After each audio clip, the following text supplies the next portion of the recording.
And welcome back to MTGRBD. I'm your host, MP Numbers, and right now I'd rather be drafting.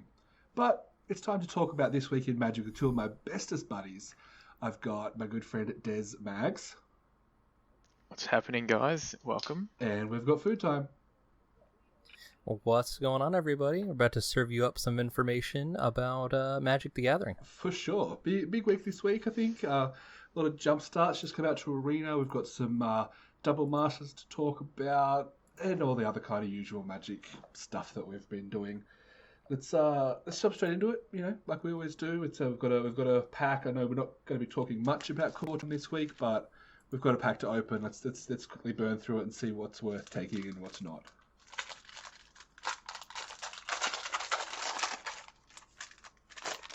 Jesus. That good old cracking sound.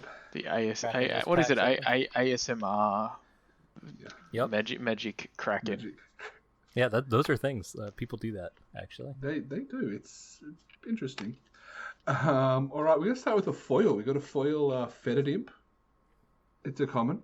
It's a common, 1 and a 2. Sorry, 1 and a black for a 1/2 with flying. Black to give a death touch. Annoying card, but not great. Not first pickable by any means. I don't know. It is shiny. You get that extra premium value. It'll curl. You'll know where it's at in the deck. Good way to stack your deck. Put it on the top. We've got a Gnarled Sage, 5 mana 4/4 with reach, and if you draw 2 cards, it becomes a 4/6 Vigilance Truefolk. Taradoga, 4 mana, so 3 and a red for a 4/3 with reach. When it enters the battlefield, if you control another creature with power 4 or greater, deals 2 damage to each opponent. Teferi's Protege, 2 and a blue for a 2/3. 1 and a blue, tap, draw a card, discard a card. Titanic Growth, 1 and a green to give a creature +4/+4. Gloomsower, 5 black for an 8/6. When Gloomsower becomes blocked by a creature, that creature's controller loses 2 life and you gain 2 life. Burnbright, 2 and a red for an instant. Creatures you control get +2/+0 until end of turn. Staunch Shieldmates, a 1/3 for white. That's it. Bone Blue. Bone Pit Brutes, 4 red for a 4/5 with menace. When it enters the battlefield, target creature gets +4/+0 until end of turn. And our last common is Tome Enema, 3 and a... I think you say it, Enema, because that's Enema's obviously the other thing. But 3 and a blue for a 3/3. Can't be blocked as long as you've drawn 2 or more cards this turn. Any commons got you excited there, boys? Cool. The Tree Folk and that last one, the Anima, I think they're both Is that actually how you say it? Anima. That's how I would say obviously there's the Enema. Anyway. Oh god. Right.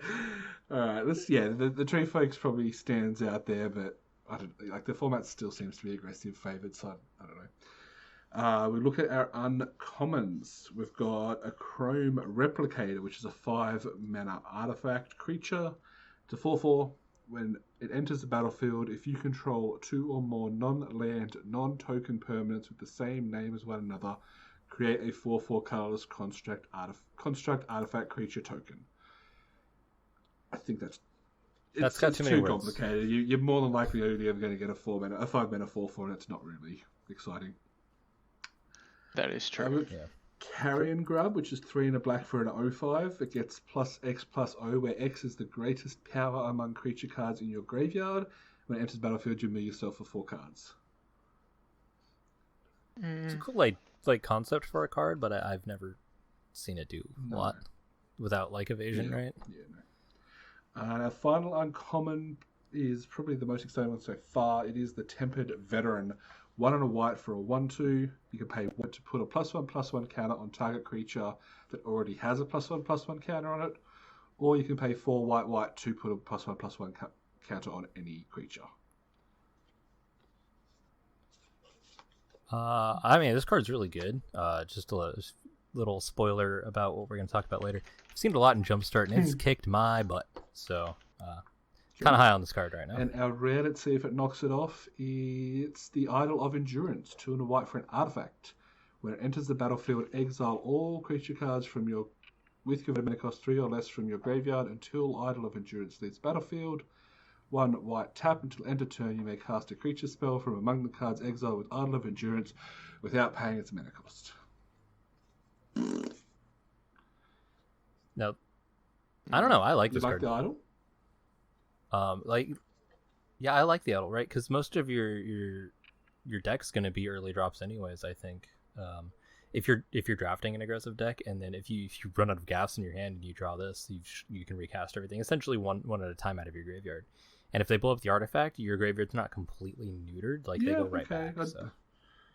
I don't know. It doesn't. I definitely would prefer the veteran. Like, if I'm going to be white anyway, I'd prefer to be in a aggressive deck that can pop counters out, and the veteran really works well with that. True. I don't know. I'm probably leaning towards the veteran at the moment, but I don't know. It's hard. Like, I think because I haven't had as much experience, it's hard for me to pick. But I think the veteran for me stands out the most. I think it's the most rawly powerful card. If you want to just go for the best, competitive chance, it's probably the best one. But like Futo says, Idol of Endurance can be fun and it can get work done if you manage to do it just right. Cool. Yeah. All right. So I don't know about you guys. As I said, I haven't played much M21 this week. You guys? No, not really. There's something else that's been occupying my time. What would that be? Food time? Well, if you haven't heard, the Magic released another set. Because they do that a lot lately. It's called Jumpstart, and we've been playing the heck out of it on Arena. And I have to say, in the last couple of weeks, I've talked about my thoughts about my current, state of Magic, and Jumpstart is probably the most fun I've had in quite a while on Magic. So it's good. It's fun. Yeah, it's some of the most fun I've had in Magic Arena. With Magic in a long time. For those of you who do not know what Jumpstart is, it's essentially a pseudo-limited format where you are given 20 card booster packs, but they're seeded, so they're not completely random.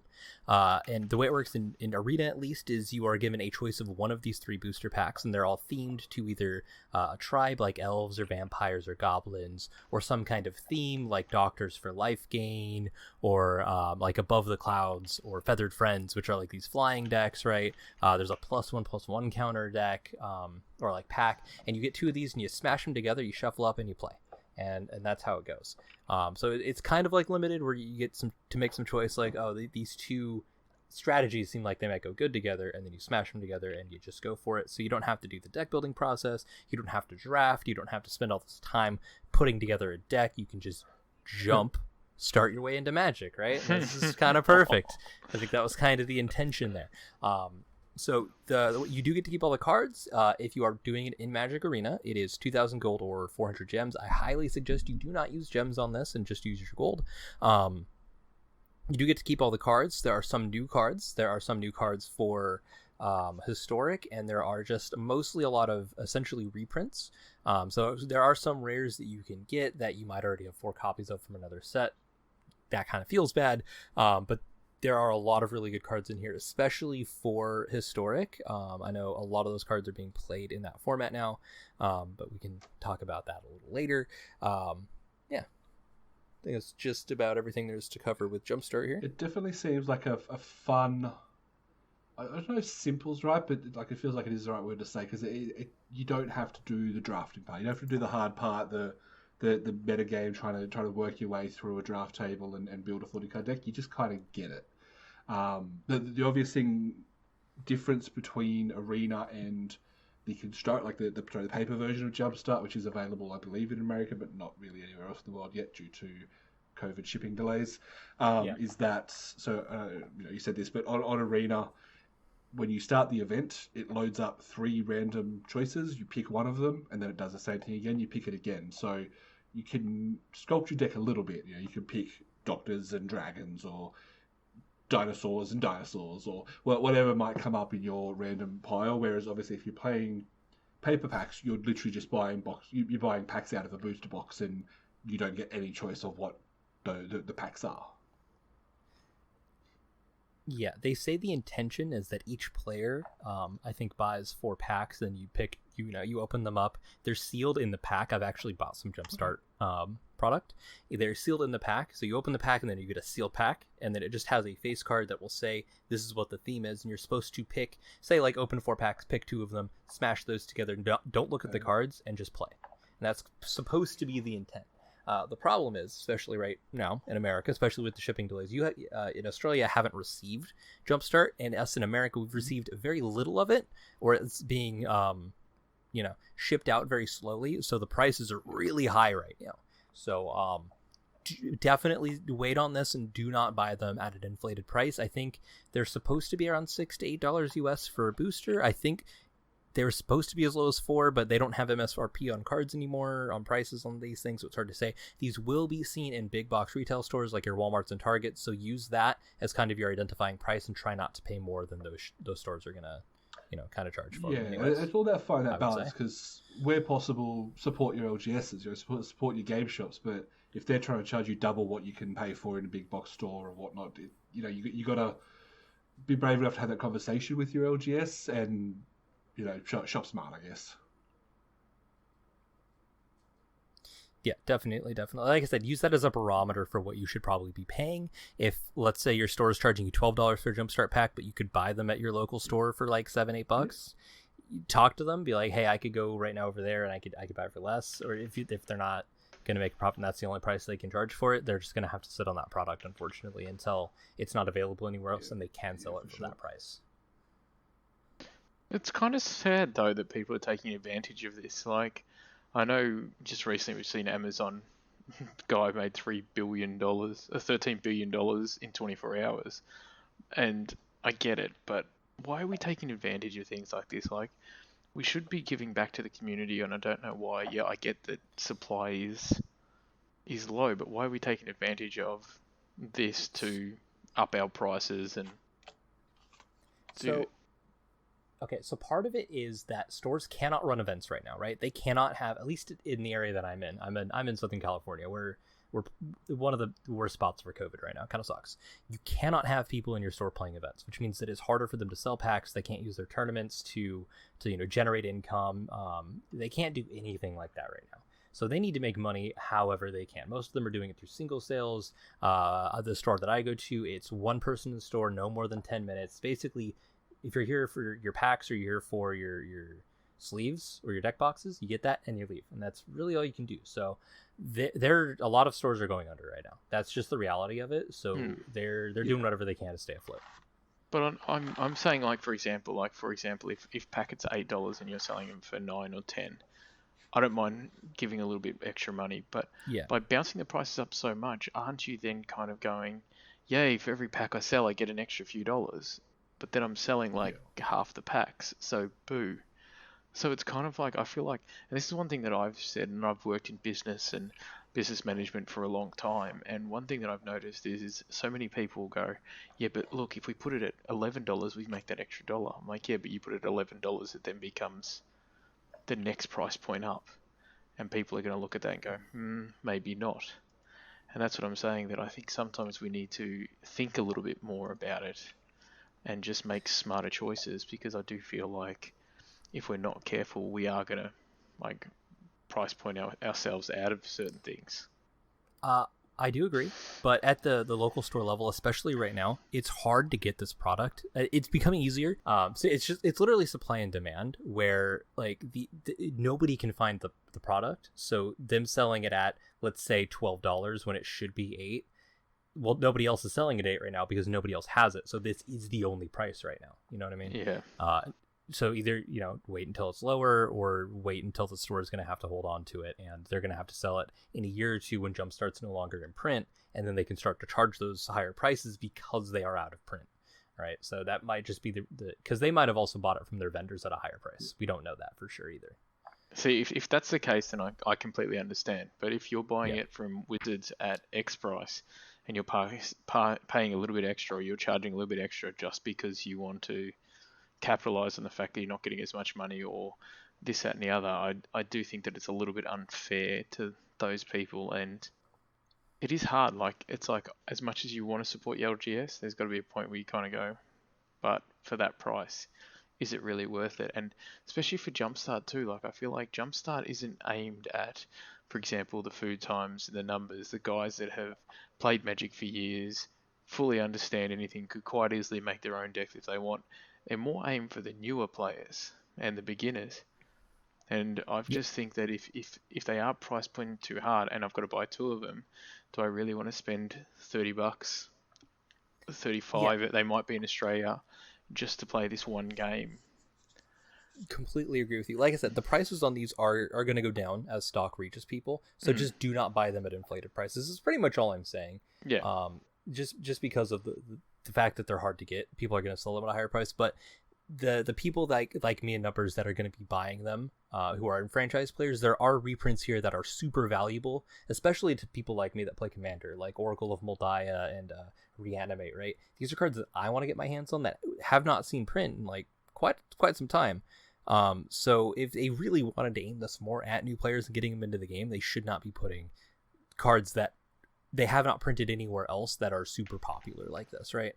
They can print popular cards that just aren't as in demand, I would say, is probably a better choice. Like printing, what's the card called? Path to Exile, right? In one of these would probably be totally fine. Obviously in Arena you need to change it, so you can't have that in Historic, but they've already done that anyway, so it doesn't really matter. So I think more of these cards that are easier for franchise players to get, but might be a barrier of entry for newer players, if that kind of makes sense, would probably be the way. I think that's what they were trying to do, but I think they also know that there is a subset of franchise players that are going to buy every single set, no matter what it is or who the target audience is. And honestly, I am one of those people.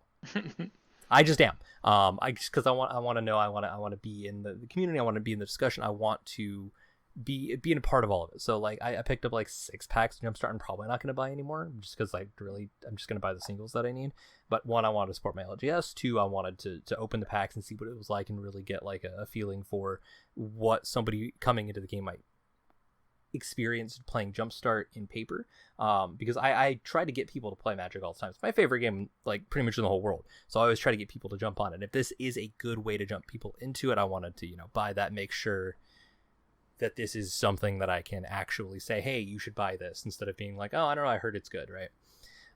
And because there are a certain subset of people like me that are going to buy every product no matter what, they are going to put cards in there for me.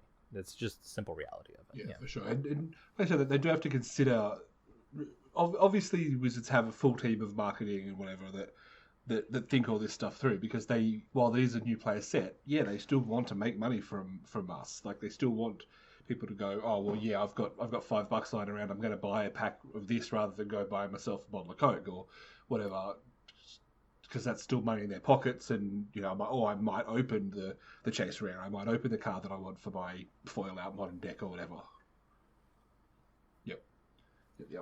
But yeah, I guess mixed out. I'm definitely going to buy it. Obviously, we talked about the delays. We're expecting the product to arrive at Australian shores in mid-August, about a month after it's expected to be out. And the reason I'm buying it's completely different. I'm buying it because I am going to teach my daughter and my wife how to play Magic. Because I've tried before and I've had varying levels of success. But this thing, like my plan right now, and obviously it's going to come down to what the Australian conversion rate ends up being per pack. But I want to buy maybe up to 9 or 10 packs, and then we can sleeve them all.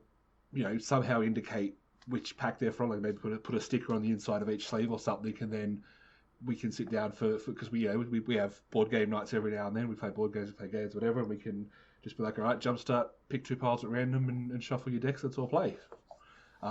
That's why I want to do it. Just buy a box. There's a big difference between buying 10 packs and buying 24 packs, but yeah, maybe. And then do a giveaway for people that tweet things at you. Pay that money, because money, remember. I'll pay this. I'll pay the shipping for mine. I mean, another thing I've seen a lot of people doing is taking Jumpstart as an idea and actually building essentially their own Jumpstarts with their own collections. which is probably something I'm gonna do and just start handing out to people that So are you- interested in the game. So it's just kind of like a Jumpstart cube you're making. Essentially, yeah. I've seen people talking about doing that too, and just being like, "Oh, I've got a bunch of cards that could fit a small theme that I could put 20 of together, and then I just put another 20 together, and another 20, and then I've got my own Jumpstart cube, and we can just pull that out for board game night." It's kind of cool, like, Yeah. and that's the reason why I like Jumpstart is because I do feel like you get the joys of opening your pack. Technically, you are building. You get the whole. I don't know. I feel like it's better than those precog decks because I feel like they're just like smash and burn, where this actually gives some like randomality to it, and you can kind of get all kind of weird and wonderful things. You can get 2 packs that work brilliantly together. You can get 2 packs that are absolutely pants together, and I think that's the good thing about it is it gives you a better feel for the game rather than anything. So yeah, we'll see what happens.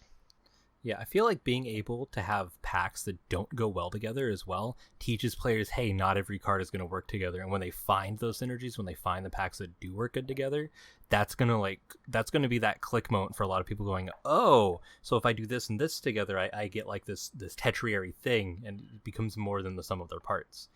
But if I'm running this and this together, like these don't have any synergy, they don't work together, do anything together. I shouldn't do that in the future. And then when they sit down to finally build their own custom decks, they'll have some kind of semblance of like what these synergies they might be looking for, or they might be able to like look at 2 cards and be like, oh, this might interact with a way that they might not have thought before without playing these certain interactions, right? So that's also one of my favorite little touches, at least playing on Arena, is that when you build your deck, the Arena names the deck for you based off what you pick. So you just get these decks with random names. Like I had Dr. Dragons and Goblins Above the Clouds, and I think Food Time you had Dinosaurs.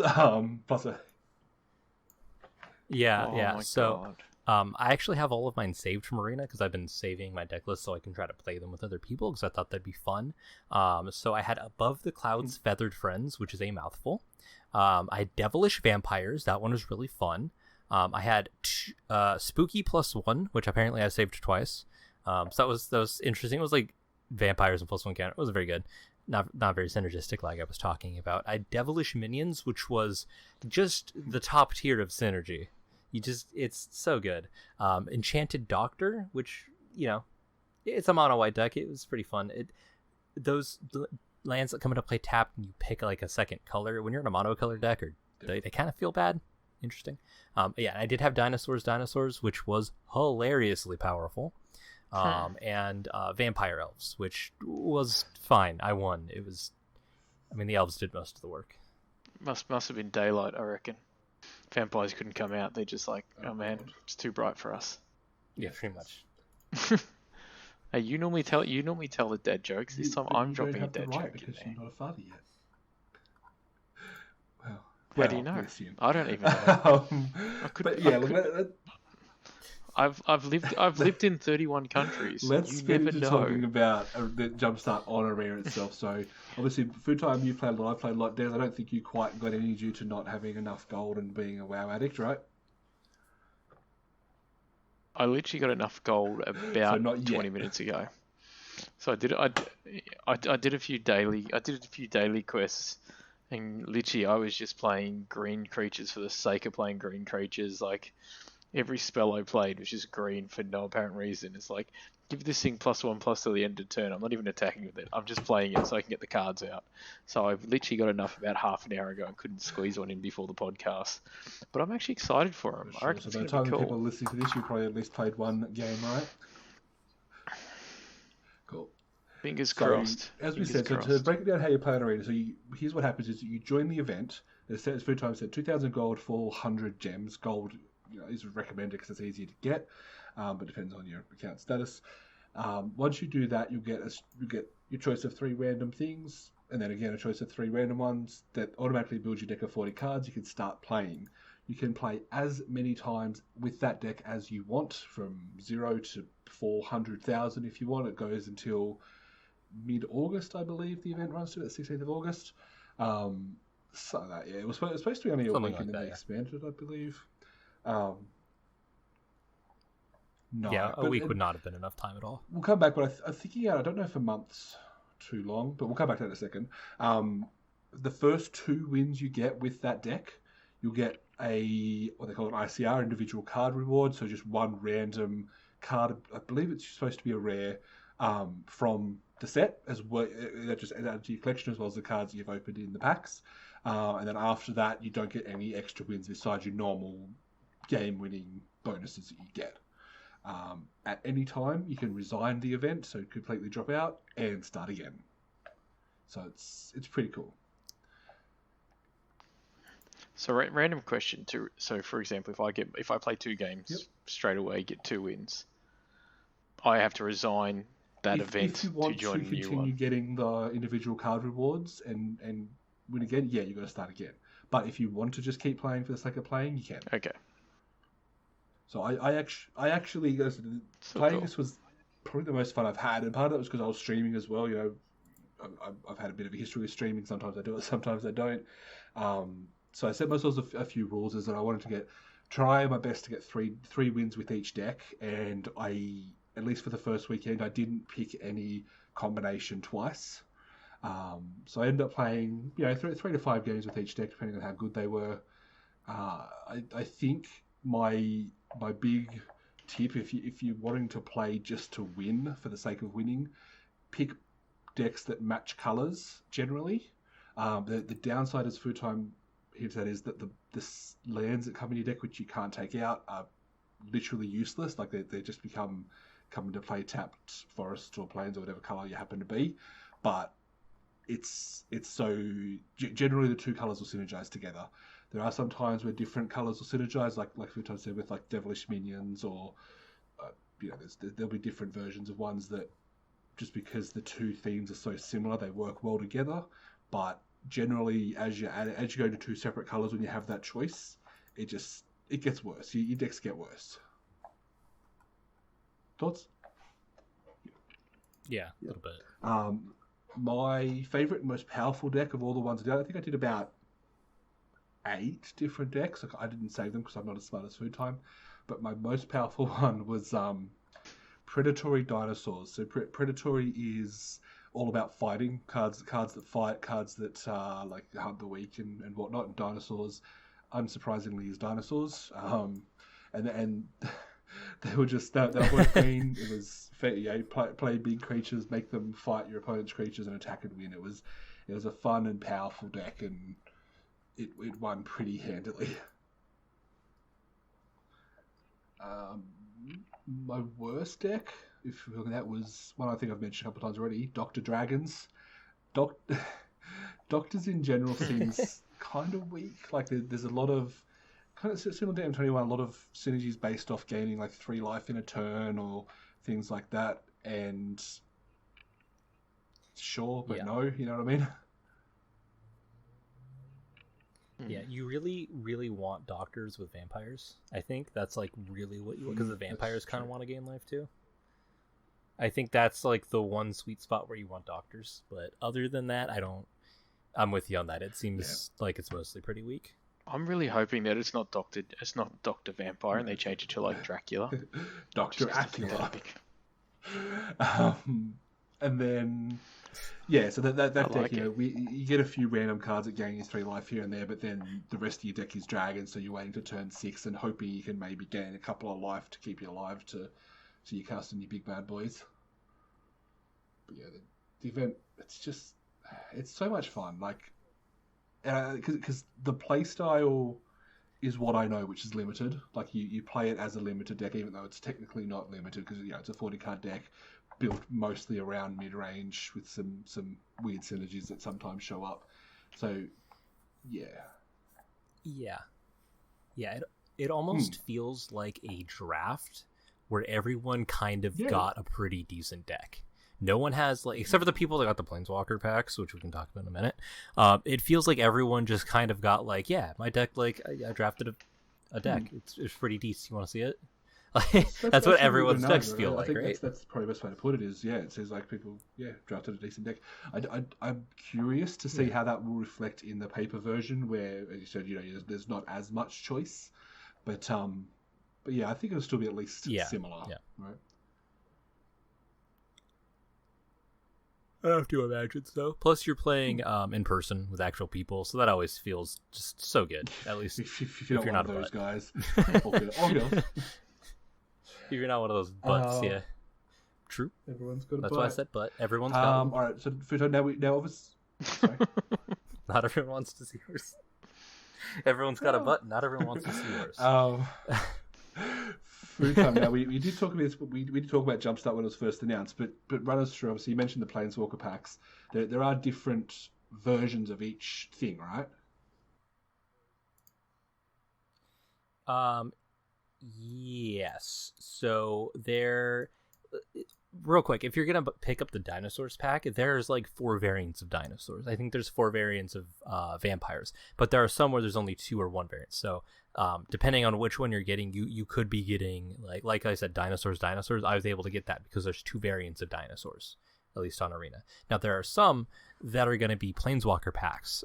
These are going to be all based around the Planeswalkers from M21. So think Teferi, Garruk, Basri, Chandra. You get the Planeswalker in your pack, and you get the the showcase art for all of their cards, like Teferi's Ageless Insight, or the Garruk's Predator guy, or the Chandra's Pyreling, and the whole deck or the whole pack is essentially built around that Planeswalker. And I think you mentioned before the show it was like 1 in 266 crazy, chance or something. Yeah, I've run into a few. I've beat some of them, but yeah, if they resolve the Planeswalker, if you can't deal with it quickly, they just win like a limited game. They take over the game pretty quickly. The other thing to mention, and ties into this, is that each type of deck has their own unique land, which you'll unlock on Arena if you open it, and obviously you'll get it if you open the packs in real life. The Planeswalker packs all have it's not foil, I guess it's showcase land arts. Yeah, if you've seen them from M21, it's like they have the extra frame, and like the whole background is, if it's the black card, it looks like a big black wispy thing. If it's the mountain, it's all fiery. Yeah. You've seen it. You know if you've seen it. And you get those. In Jumpstart paper packs, though, you only get 1 of those lands, and then the rest are just M21 lands, which is really lame. The interesting thing, once you've played for a while on Arena, like you've played for a couple of hours straight, as soon as they play their first land drop, you'll start to get an idea of what deck they've got, because you can kind of remember which land's attached to which setup. So that's a good thing. Like even if you were to pick, Flying Wizards or something 7 times in a row, there's a good chance you'll get at least different slight variations on the rares and the way the deck that you get. Sure. So. Yeah. Short version of everything. Jumpstart fun, play Jumpstart, right? Jumpstart fun, play Jumpstart. If you have friends that have never played Magic, or have not played in a long time, or have some passing interest in the game, get them on Arena, get them to play Jumpstart. Or if you are lucky enough to have access to paper packs of Jumpstart, or you're listening to this and we're not in the middle of a global pandemic anymore, somehow get them some Jumpstart packs, get them into Magic. It's super fun. You're on board. There are super sick cards you can pull. You can sometimes make your money back. Oracle of Mondiah, what's up? So check it out. It's super fun. And if you have a friend that is buying a pack or a box to teach his wife and daughter, and he's going to send you some, also play Jumpstart. All right. So it was worth a try. Birthday December. Yep. Ages away. On that note, let's move on to our next topic, which is Double Masters. I'm sorry, what was it called? Double Masters? Yeah, I need you to say it twice, because it's called Double Masters, guys. I can't believe you made me do that. You walked right into it, bro. I was like, I've called it. All right, yeah, let's talk about Double Masters. Oh my god! And I got beaten up for my vampire friggin' not being able to fight in the day. Let's be fair. God. All right. Oh, brutal. So tell us about Double Masters. What the heck is Double Masters? Tell us about Double Masters. So, Double Masters is a set that Magic is releasing with a whole heap of old cards that are worth money, but you have to pay big money That's pretty much what I've got from pretty accurate, actually. Twitter today. All right, let's go. Yeah, that's right. I mean, we did talk a little bit about this already when they announced it a few weeks ago. I can't remember. We're 16 episodes in now, so. But it is a product, and it has been stressed. The product is designed for the whales. It is a product that is designed to be purchased by the big spenders, by the big money people who like to buy everything and want to chase the best things. And it's got high cost cards, and it's going to theoretically get your money back when you spend a lot of money on these packs. Or as Wizards would like to put it, not every product is made for every player, and this product is probably not made for you. So go make some more money and then maybe come back when you're richer. Yeah, that's pretty much. So there is no MSRP, but these packs are essentially $15 a pack. So think like your Ultimate Masters. But they do have 2 rares, so that's pretty cool. So the double theme is the big thing, right? You get 2 rares, as they say, 2 first picks if you happen to have enough money to buy 3 of these packs at the same time and are able to draft them. And yeah, one thing I'm going completely off topic straight away, but wait, one second. So you said over approximately $15 a pack for the regular pack, yeah. Still, that's not that bad. The way people are going on about it, I expected it to be like $35-$40 So a pack. here's like, the thing. Because as far as I can tell, I'm not 100% sure. I don't think you can get foils in regular packs, right? Or is there a foil in every pack like in a normal foils. Masters pack? As far as I know, there's no foils in this set except, which we'll come to later, the foil borderless cards, which you can only get in the VIP packs. Yeah, so if you do buy a full box sealed, you get 2, because it's double masters, of the, what do they call them? The insert packs that they do with the promo code? Yeah, box toppers, that's what they're called. You get 2 box toppers sealed, but they are not foil. They will be full extended art alternates of cards in the set, and they will probably be mythics or rares. Not guaranteed. With an asterisk. With an asterisk, yes. But they will not be foil. The foils only come in the VIP edition boosters, which are about $100 for a single booster pack of about 35 cards. Oh. 35 cards 35. If you're counting the basic lands. Which I'm honestly not going to count because they're basic lands. They are full art, and you can get the John Avon lands and some other lands that are full art.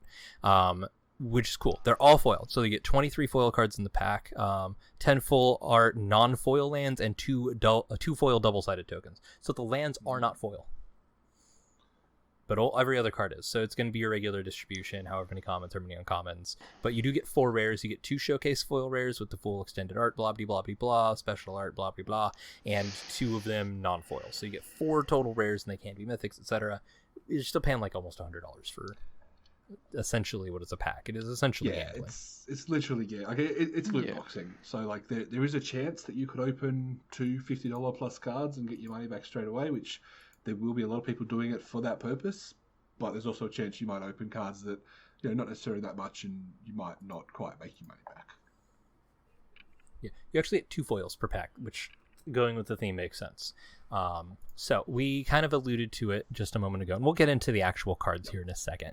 But one of the cards they are printing in the set is Expedition Map, a card that actually just got banned, I believe, in a format, if I'm not mistaken. Pauper. It got banned in Pauper. This card was originally printed at Common and saw a reprint at Uncommon, and is going to be Double Masters at a Common. However, there is an alternate art showcase variant that exists that is printed at Rare, much like they did with Cultivate and M21. The difference is that this is a Common upshifted all the way to a Rare and then being sold in a premium pack with alternate art. So that's had a lot of people kind of upset. Because they claimed you will be getting a 2 rares, for the showcase cards, but they are also claiming that this Expedition Map is now rare because it's in this alternate art with the showcase, whatever mahooch it's going on, right? So that's kind of got a lot of people up in arms. And then they've also reprinted the Tron lands again at Common, and again they will have alternate showcases which you can get in that rare slot of your box topper. Or in your VIP edition booster that you're paying $100 for to maybe get an alternate version common.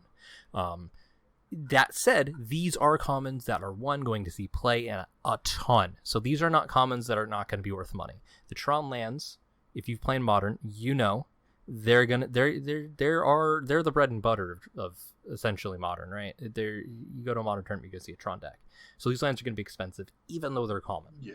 And then same with Expedition Map, it sees play in the Tron decks, it sees play in just like a lot of Commander decks, even because it fetches any land.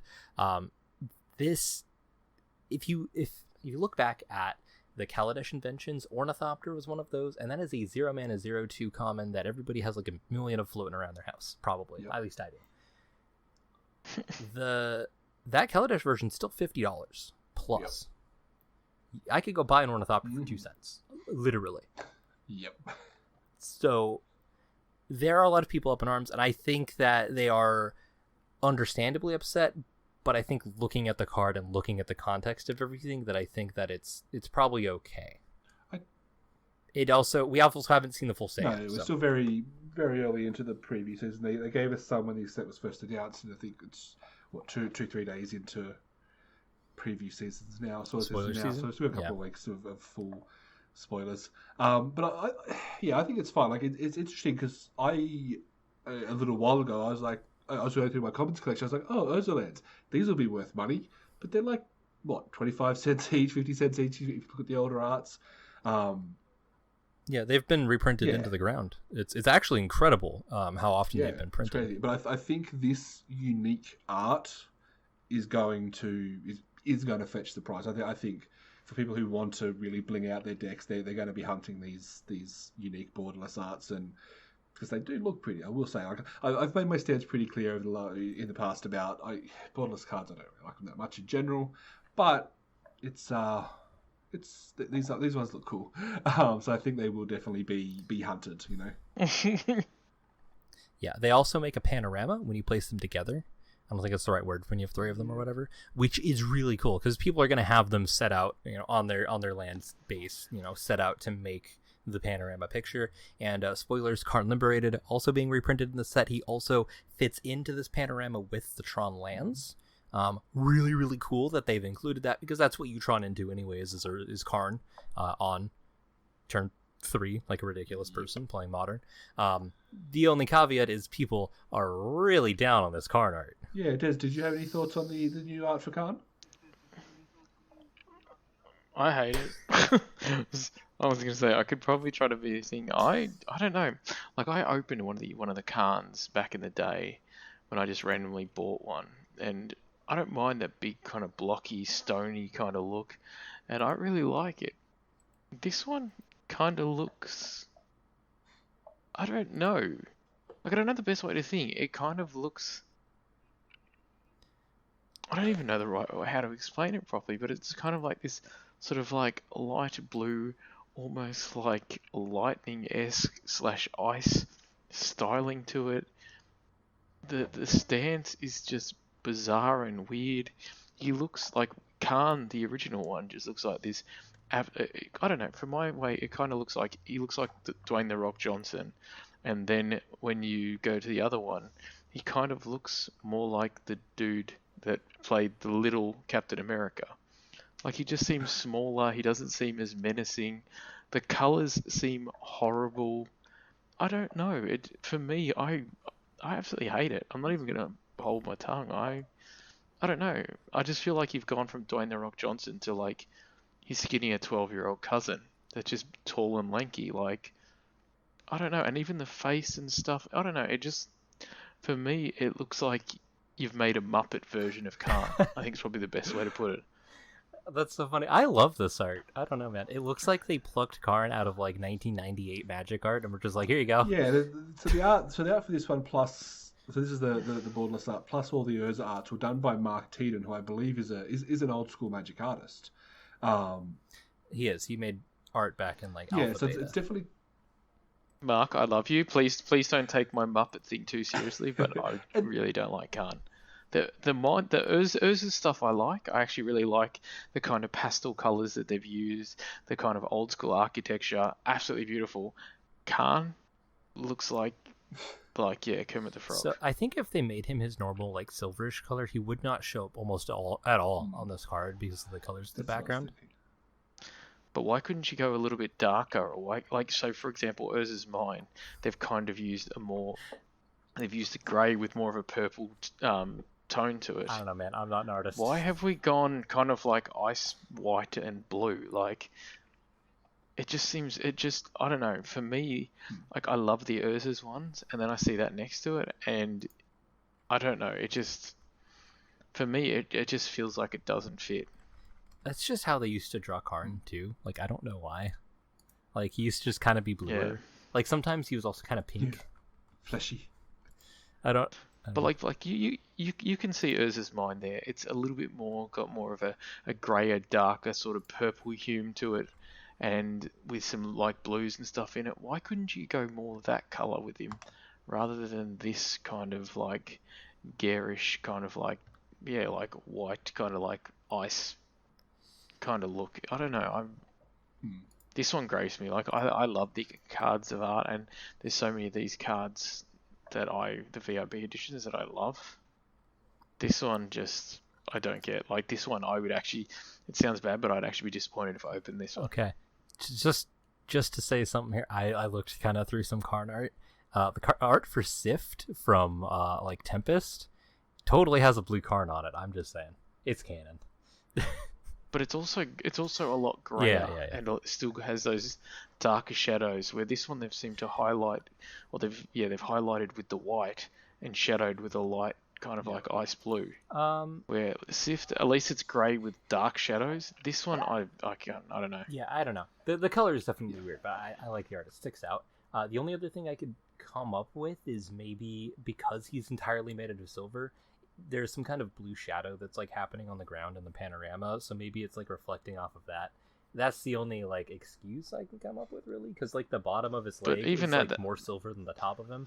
But yeah, that's not how the light would reflect. I agree. But then also his left leg is right near the stone, so in theory there should be a lot more grey around there. He's got a hand near a tree, so there should be more browns. Like, I don't know. For me, it just, this card kills me. Like, I love the art of Magic, and that's something I like. And going through all the VIPs, some of them I think are absolutely amazing. Okay, Des, I'll tell you what. Karn grates me. If you pull this version of Karn, I will send you a new Phyrexia version of Karn. I will exchange one for one. I will take your fancy ugly Karn off your hands. And even though it's probably not worth the same value, I would actually do it because I hate the Karn that much. Perfect. I hope you pull one. I probably will now that you said that. So we've broken down Karn quite a bit. Let's and obviously let's just stress we Karn's don't broken think me. art I is think bad. Des just doesn't like it. There is a big difference there. Yeah, the art's not bad. Don't get me wrong. I just think some of the color choices and the color palette he's used is kind of horrible, and I wish Karn was a bit more brooding and more of a brute than what he is, rather than a Muppet. Let's point out some cards that you've noticed that you do like, whether it be for artwork or other reasons. Okay. So for artwork, I think the VIP ones are just kind of cool. Like, for example, the Bright Steel Colossus, the girl that I like to call the Demon in the Vest, which threw numbers a little bit, but it's Kalila of the Vast. The VIP thing with these huge kind of like dragon-esque wings on the bottom, and then the angel wings in the top, holding a staff and the sword with his blazing red hair. Oh my god, what a card. Yeah, dude, I love this I have a Kali the Vast deck, and I need more than words can express this alternate art Kalia so badly. Oh man, it is beautiful, like absolutely stunning. Like, my wallet is crying right now. Like, it's literally dripping tears. I can see it. It's so sad that I'm gonna have to drop a lot of money on this card. And if you actually look on her leg, her eye there is actually crying too. Because she knows how much it's going to cost. She's got a tattoo of an eye on her leg for anybody that realizes that this is an invisible podcast. But she's got an eye tattooed on her leg, and it looks like it has a blood tear dripping down it. So I think it's actually crying because it wants food time to buy it. Stop. It's so funny. But this card is probably my favorite of all of them. I also have a bit of a soft spot for the exploration one. I just love that they seem to have like almost like the heart of a Black Lotus, and the Black Lotus kind of coming around it. I'm guessing that's what it's trying to signify. And just having a little bit of a nod to the Black Lotus, I think, is really, really cool as well. Yeah. Or am I completely No, wrong? you're right. Gone silent You're on totally me. right. It's so amazing. Exploration's a really, really good card. Also, really expensive. It's like $50. So the reprint in Double Masters will probably drop the price, but this specific version, it's one of those cards that's gonna be worth so much money. It's gonna be like $100. I'm telling you right now. It's the reality of it. That and the Kalia, and even that Karn, as ugly as it is probably gonna be like $100. It's just gonna be. I'll give somebody $100 to take Done. it. Okay, maybe not, because Food Time will take my money. I just want that card. I want to talk about the alternate art for Cyclonic Rift. Like this is a card that's been around for quite a while, and I don't think has ever had a different artwork aside to Food Time. No, this card has never had alternate art. So, and does it need like, it though? The divisional art is really good. I think this is amazing. But I mean, I'm not even a Commander player who sees this and hates the card because it's a really overpowered Commander card. For a time, that'll be your conversation for later on. But I just think it's cool to give it a different art, but still keep it in that original Ravnica Izzet feel, because it's still got the Izzet mage, whatever he might be doing, trying to do something and blowing up a massive Cyclonic Rift. I just think it's cool. Like, again, the more I kind of look at these ones specifically, the less I dislike borderless cards. I don't know. Maybe it's just the ones I've seen that I didn't like, and this one looks nice too. It really does. See, I like the original. I just think it looks like, especially when you play this card, people like just go, oh crap. This thing looks devastating with this giant sort of like red tornado with the lightning coming out, hitting the lightning rods on the rooftops, with things being sucked into the cyclone. It is amazing. I love the old art. I just think the old art was cool. I just wish they just did a full art of that. I love both arts. I think a full all art, like, extended art of the original one would be super, super sick. But the new art, that's what I would absolutely love the new art, because it looks like the precursor to the second Cyclonic Rift, of like the person in the laboratory has made the mistake and this is the start of it, and at the very end you get the second Cyclonic, like the original Cyclonic Rift art of it just messing everything up and getting completely out of hand, and it's consumed the whole building it started in. I like that. This actually reminds me of another card though. Isn't there another card? Oh, I can't remember it now. I thought it was a blue-red one that kind of looks similar to this. Where it was... there's a lot of blue-red cards. He's wearing like a jump pack, and he's got like a lightning coming out from behind him. Eric? Oh man, I don't know. I know. I didn't explain. Yeah, I love Cyclonic Rift. I'm a Commander player, right? And this is like the go-to screw you. I just want to play my stuff. I want to kill all your stuff. Get out of here, like card. It's Overload for 6 and a blue to return all of your opponent's stuff to their hand, all their non-land permanents, all of them, which in Commander is just going to win you the game a lot of the time, right? A lot of people think this card should be banned in Commander. I think those people should just get over it, learn to expect the Cyclonic Rift, like don't play into it, right? And I love to be honest, the flavor text on the alternate art Cyclonic Rift. It just says, "Oh, that's what that switch does." Oh god, that's cute. To be fair though, every time a Cyclonic Rift is played on me in Commander, I've always gone, this needs to be banned. And then every time I play it on somebody, I'm like, nah, we should not ban this card. That's It's just that card. It's that card that's going to be thing. And have you also noticed, obviously this is Double Masters, have you noticed there's a white and a red card, which I'm guessing we're going to get one in each color, which are reflections? So you have Boon Reflection and Thought Reflection, which just looks like they're mirrored of the same art. So one of them is kind of cool, like they just look mirrors of the same art. So it looks like they've split the card straight down the middle, and just literally split the art down the middle. And I'm hoping we get one for each color, because these cards do look kind of cool. Yeah, these are from Shadowmoor. These have new art compared to what they used to have, and if you look at them, they're a little bit different. They're not entirely mirrored. Like the Boon Reflection, their faces are facing directions. The shit coming out of Their potions, it's a slightly little different, but they're really cool. They're really cool cards. I don't think we're probably going to get all of them. If we were, I think they would have spoiled them all at the same time. I think that these are just like the two that are most in demand. Drawing double cards and gaining double life, which are things people really like to do. And also, Thought Reflection, I don't think is much better than Teferi's Ageless Insight from M21. Side note, it's just kind of overcosted in comparison. But these are also basically junk dollar rares, like in a $15 booster pack. You are getting 2 rares, but imagine if both of your rares are like Thought Reflection and Boon Reflection. That's the other thing. I think you talked about in the week when we with our first spoiled is, why can't they balance the value better? I guess is the question. Yeah. Okay. So I guess Boon Reflection's like $10, but again, it's gonna drop with this set coming out, and then you have cards like Conjurer's Closet, which it's gonna be like a $4 or $5 card after this, and Baleful Strix, which has seen so much printing that it's just kind of insane that it's still in the set. But like it's some of these rares are really good. Some of these commons and uncommons are ridiculously strong that they've spoiled so far, and we're not gonna go through the entire list. That would take all day. So just go to Scryfall, click on your Double Masters like visual spoilers, and just kind of look through that. And by the time you hear this, there's going to be more stuff spoiled. We'll know more about this set.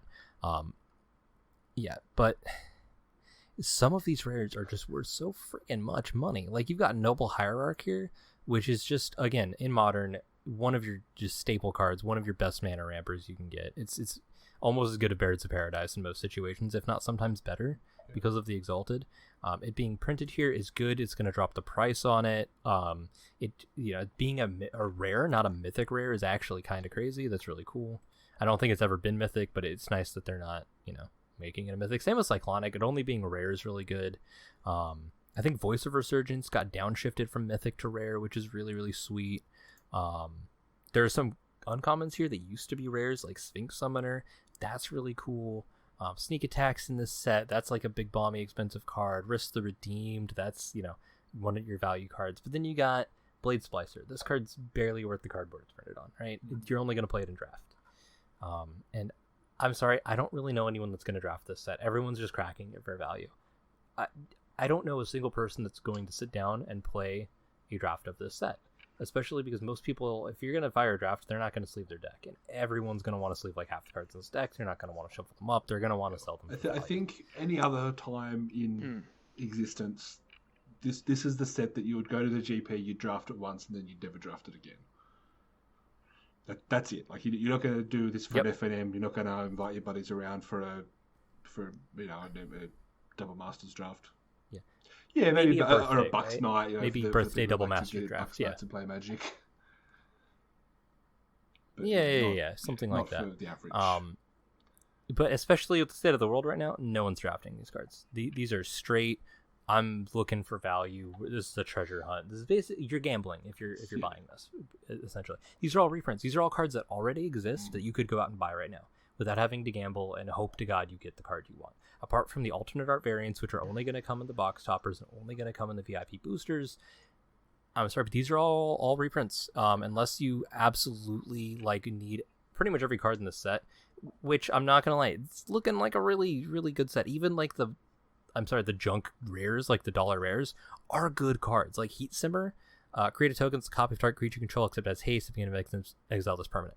This is an infinite combo card with so many cards that just want to copy spells, right?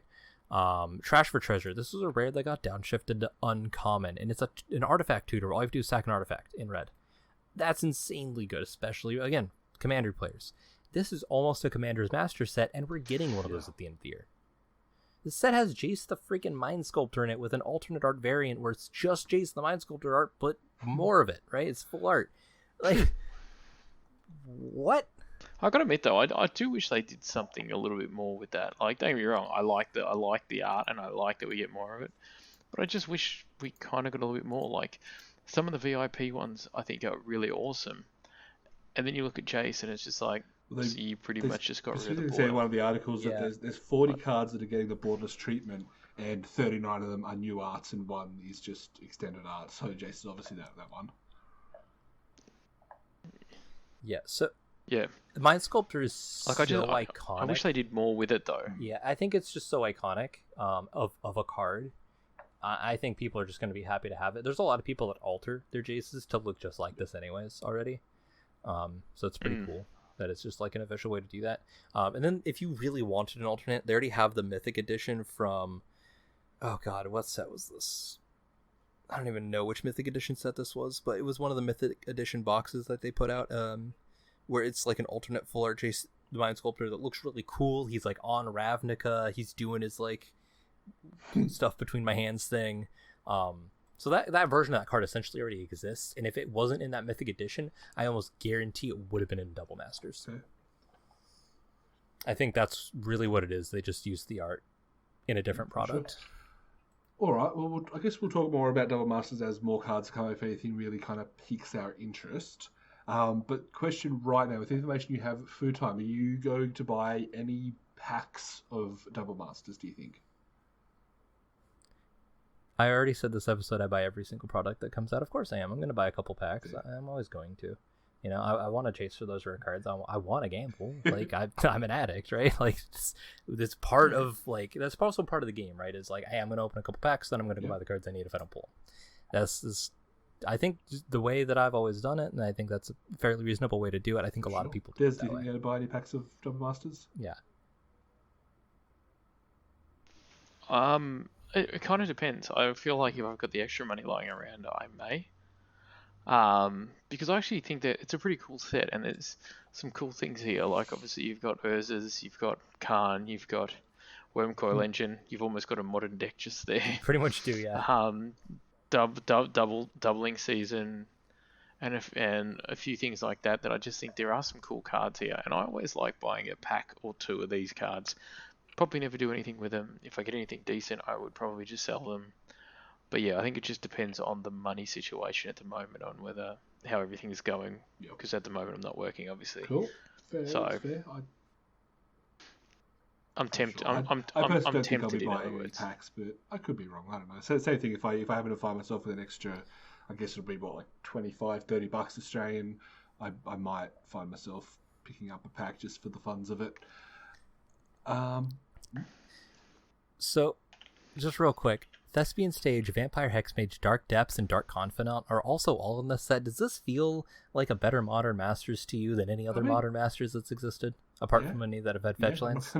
The only thing, I guess, most Modern Masters drafted better than this will, I think. That's true. Well, we don't know, because you get to draft 2 rares out of your first pack, so you get your first 2 rares. That's pretty cool.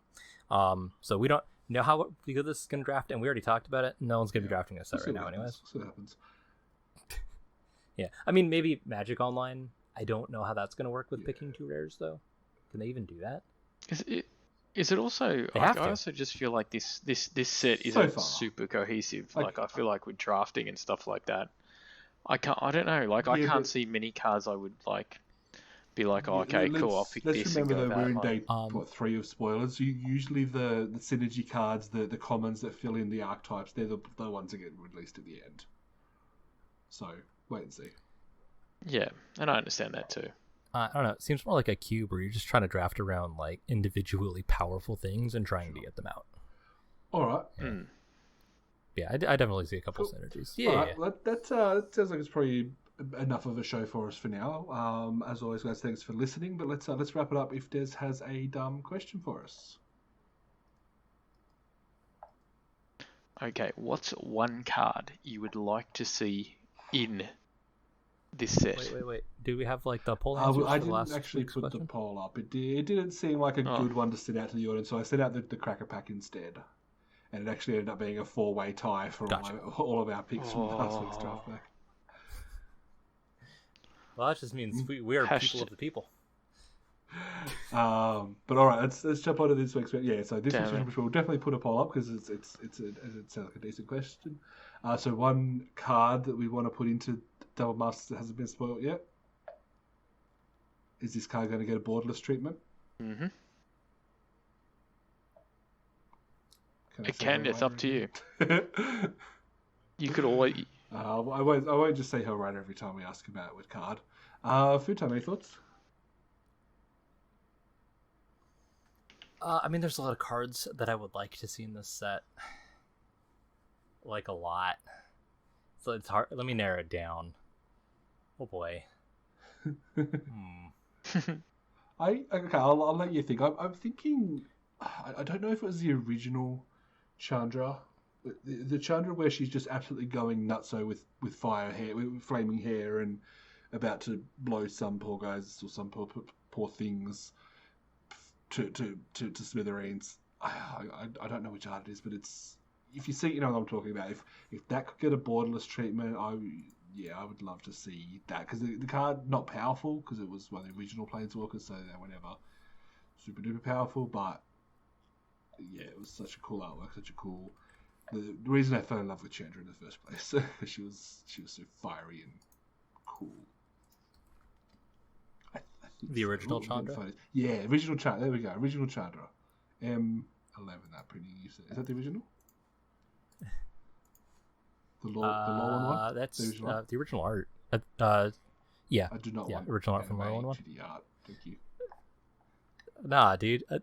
Anime cute. You don't want anime cute Chandra? That's the same Chandra, dude. I own that one. It's really cute. No, yeah, so I would definitely go for the M11, which I believe is the original art. Chandra, just because it maybe, like, I would like to take that artwork. Again, I'm not an artist, so I don't know what I'm talking about here, but change it slightly, really accentuate the flames into a full borderless treatment, and then, yep. Cool. Food time? Man, I still have no idea, man. Like, there's so many good cards you could put in this set. You know what, though? Well, no, they already. He's like. I want a light blue Khan. Yes, a light blue card. I was gonna say Saskia the Unyielding, but they already printed that with a full alternate art borderless treatment in a Secret Lair, which are also a thing where they can print these. So like it's insane. So it's hard to think like, what do I want in here that's not already gonna probably be in a Secret Lair, right? Oh my goodness, this is a good question, Des. Oh man, I have one. And I just realized the one that I've got is done by the artist who I've been paying out for his card. Mark Hayden. Here you go. You have some. But I actually want to see this one done. I'm probably going to mispronounce it, and Food Time will know what it is. It's the Commander one, where it's something disc. Nivenrel's disc. Yeah. But I want in the carding. I think it's the 4th edition. I think it is, or 5th edition. It's actually done by Mark Teeden. I don't know. I'm sorry, Mark. I actually love this art where it's a medallion, and from the medallion, it almost looks like that pit from Star Wars, that Solak pit going into the medallion with these tentacles coming out, and it's really cool. And I would love to see a full art version of that. With just this mage wearing a medallion, and from his chest all these tentacles coming out, killing creatures and stuff like that. I love this card until you play it on me Commander, then I hate this card, and then I play it on you 2/10s later, and then I love this card again. But I love this card, and I would love to see it get a reprint with a cool, like, and I wanted to stay more to the original art with the tentacles coming out of the actual sort of medallion that it has, and I just think that would be so cool. All right, here we go. I have my answer. It's a common card that I would not mind being in a rare slot with an alternate, like, full showcase art. That'd just be straight old classic good bread and butter, everyone's favorite, and by that I mean least favorite, Counterspell. Just Counterspell. Just Counterspell at common. Let's go. Let's do it. You know what it costs? It costs a double blue, and it says no. Yeah, and the showcase, it could be anything, as long as it's pretty and cool. Like, I have a Secret Lair that's just literally 4 copies of Scry 2 draw card, right? Like, a showcase Counterspell would be way cooler. So I think that would be really sick. For sure. All right, well, we'll definitely put the poll up this week over on my Twitter, and I'm sure the guys will retweet as well. So if you have thoughts yourself, you can add in comments, or you can vote for one of our choices to let us know who's right. At one point, we're going to need to go through and see who's got the most victories on these things, but we'll see. But I think that's. I'm pretty sure it's none of us. I'm pretty sure it's not. I'm pretty sure the audience has beat us every time. Every time. Yep. All 'Cause right. they know I what's right. think we could can wrap up for this week, guys. Anything else we want to touch on before we finish? No. Awesome. All right. Well, look, as usual, Nope. thanks for chatting with me. Let's do it again sometime. Bye. Peace. Bye. Outro music. I don't know what the outro fucking music is. I need to chat. I think we need new music. I don't know.